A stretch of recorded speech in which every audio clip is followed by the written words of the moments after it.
God, I love paleontology.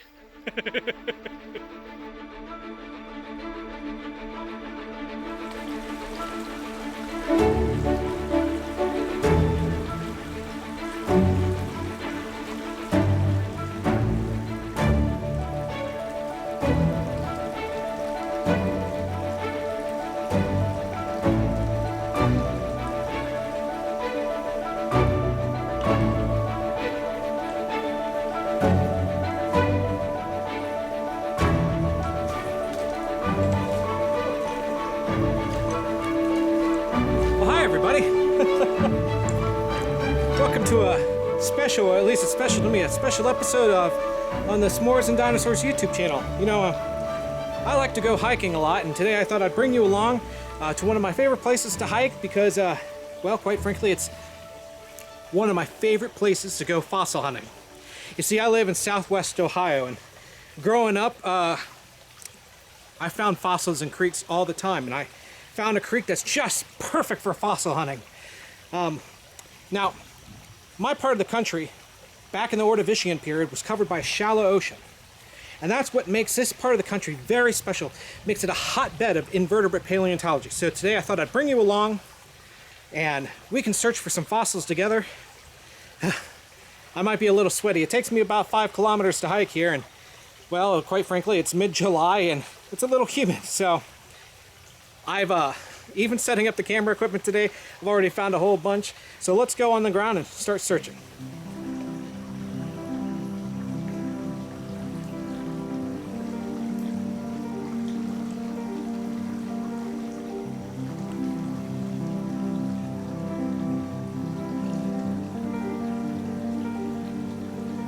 So one of the reasons I love this particular creek is that you can sit virtually almost anywhere and you'll find amazing fossil specimens. Now, when I was a kid, I would pick up any huge slab of limestone that I could find that had just a bunch of fossils in it, a huge slab like this. But what's great about this particular creek is through erosion, both from the land and the water in the creek, over time, a lot of the fossils that you might find in a huge slab like this have whittled themselves out, so you can find just great fossil specimens. Like, where was it? This one right here. Now, I will admit, a lot of the stuff that we're going to find today are shellfish. It's the Ordovician period. You're not going to find a lot of great things. And I will admit, I've almost never found a trilobite. One day I will find a trilobite in the wild, and I hope to bring you along for that day. But like, this creek specifically, I usually find a lot of cephalopods, a lot of clams. But to start today, sometimes you find awesome things like this, if I can get it to focus. So this is a brachiopod that I found literally just sitting by the camera leg. Yeah. I just love brachiopods. And the fact that I can find them in such great quality like this, oh, it's amazing. Amazing. So we'll definitely put that aside today. Now, like I said, just sitting here, I can find tons of them. I can find tons of fossils. Here's, once again, another brachiopod. What's cool about this brachiopod specifically is that it actually, the way it dislodged, it's a really great three-dimensional, captured the whole three-dimensionality of this when it was living. Just simply fascinating. God, I love fossils. See, that's the thing about this channel. It's dinosaurs, but we're going to cover all of prehistoric life because there's just so much to talk about. Now, I've shown you 2 brachiopods, and the beautiful thing is, I say beautiful a lot. I just love fossils so much. And if you hear thunder in the background, that's because it's thunder in the background. There's a storm coming my way, and I'm hoping to get this video done by the time it comes. So here's a great example of a clam that I found.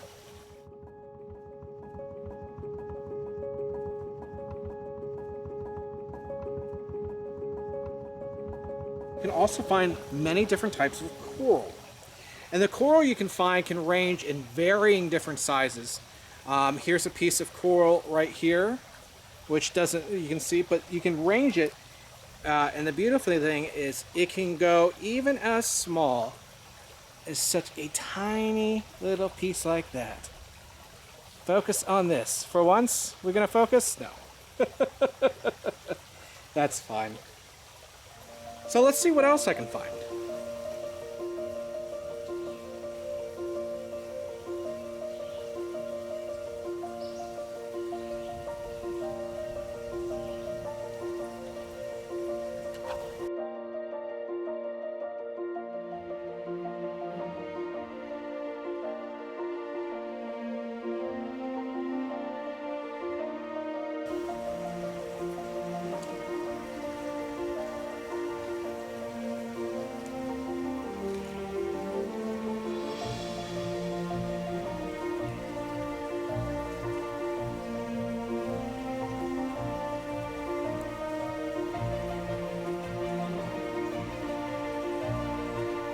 Now, when I was being trained to be a nature director for a Boy Scout camp, and then once again, later when I was a nature director, one of the things that always stuck with me is my mentor said, there's no shame in admitting that you don't know what something is. The important thing is that you go back and you find out what you're looking at.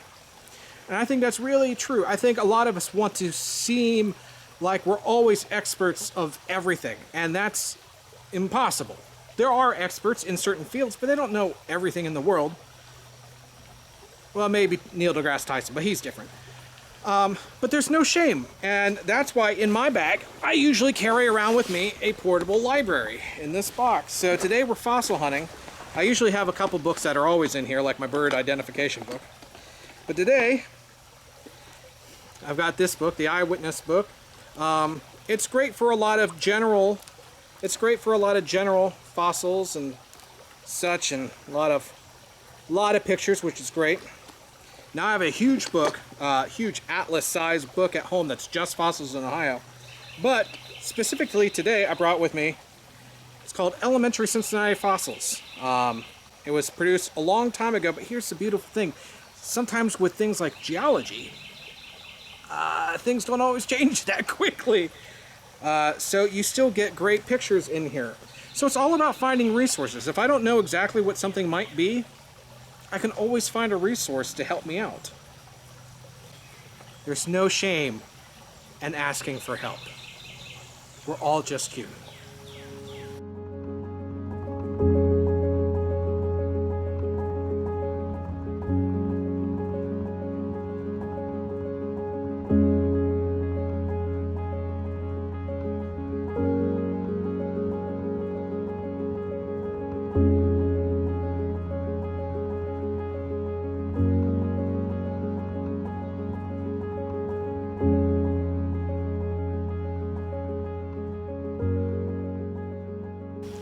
So, I hope you had fun fossil hunting with me today. It won't be the last time. Hopefully we can go on more fossil hunts in the future. Maybe we'll find even more exciting things. I know we will. It's amazing sometimes the different creeks in Cincinnati. Sometimes you discover different little ecosystems. This one's very clam and shellfish heavy, but there are other creeks that I've been in that are very floral, fossil floral heavy, like crinoids and crinoid flowers. It's beautiful, beautiful fossils. But there's only one way to see these fossils. You gotta get outside. So I hope to hear from you soon.